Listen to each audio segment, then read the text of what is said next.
சென்னையில் அதிமுக வட்ட செயலாளர்கள் நியமனத்தில் குளறுபடி இருப்பதாக கூறி அக்கட்சியை சேர்ந்த பலர் முதலமைச்சர் பன்னீர்செல்வத்தை சந்தித்து முறையிட்டனர்.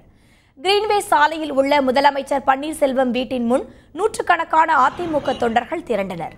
விருகம்பாக்கம், சேப்பாக்கம், ஆயிரம் விளக்கு, வேளச்சேரி உள்ளிட்ட சென்னையின் பல பகுதிகளில் அதிமுக வட்ட செயலாளர்கள் நியமனத்தில் குளறுபடிகள் இருப்பதாகவும் சில வட்ட செயலாளர்களின் செயல்பாடுகள் திருப்தி இல்லை என்றும் அவர்கள் குற்றம் சாட்டினர்.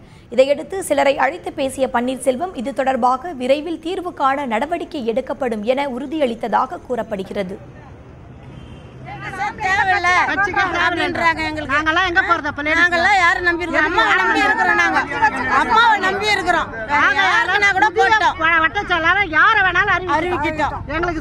சந்தோஷம். ஆனா பழைய வட்ட மகளிர் அரவணைக்கணும், வர வட்ட செல்லும் மகளிர் அரவணைக்கணும், யாருமே அரவணைக்கிறது. நாங்க நொந்து போயிருக்கிறோம், மனசால வேதனை பட்டு இருக்கிறோம்.